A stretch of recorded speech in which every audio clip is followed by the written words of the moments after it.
Paham ya? Jadi seperti itu, hati-hati.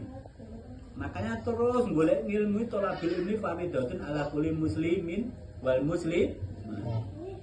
Wajib golek ilmu ki bagine wong Islam. Nah, sama nek pengen gak wajib ya aja mlebu Islam. Nggih to, ben ra diwajibne. Utawa Islam tapi gak diwajibne. Apa kuwi? Dadi wong gendeng. Ada. Gak dikongkon golek ilmu, gak duwe gak kena hukum. Nggih to? Penak mboten? Penak. Mulai kapan yo mulai sampean ki yo lahir sampai mati niku sakaratul maut. Wajib sampean teng mriku.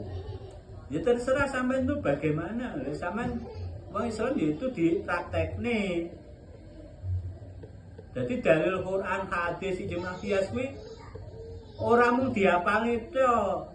Akeh wong pinter ngapalne, piyuh-piyuh. Pintere cerdase ra ngadu bilah.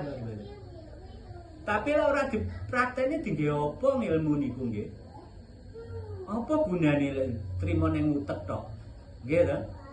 Diamalne no, ilmu kuwi diamalne, dilakoni, dipraktekne, dirasakne.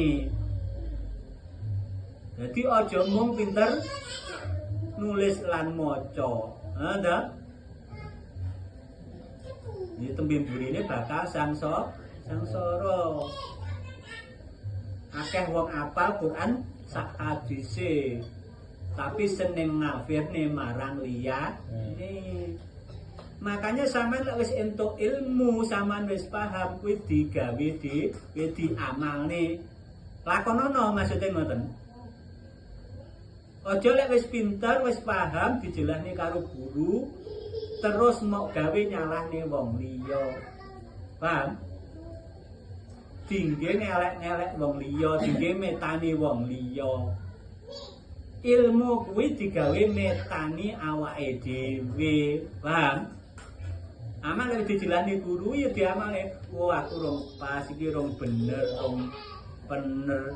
Dibenakne, diamale niku dingge sampean dhewe ngoten nggih. Amalno. Aja diapalne tok nggih apa lek diapalne. Gunane nggih apa lek diapalne. Ilmu kuwi diamal. Terus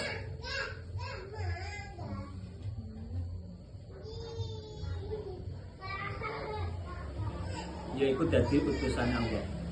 Salate iku salat syariat kanthi nganggo syarat-syarat lengkap miturut syarat, tegese ya wis nganggo sesuci awake, ya wis den dusi raine, uga wis den wasuwi lan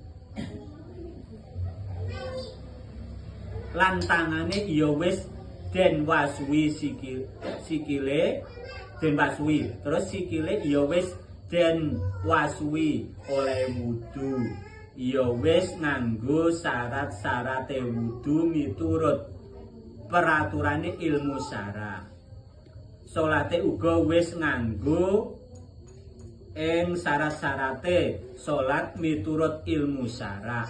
Zakate uga wis nganggo syarat-syarate zakat miturut ilmu syara.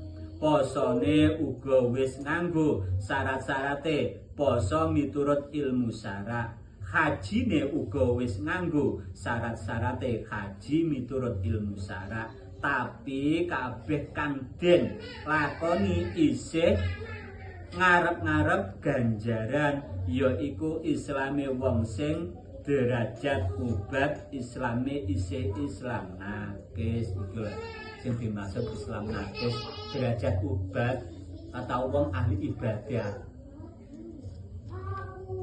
Orang ahli ibadah tersebut dia melaksanakan perintah Allah, ngedoi larangan Allah.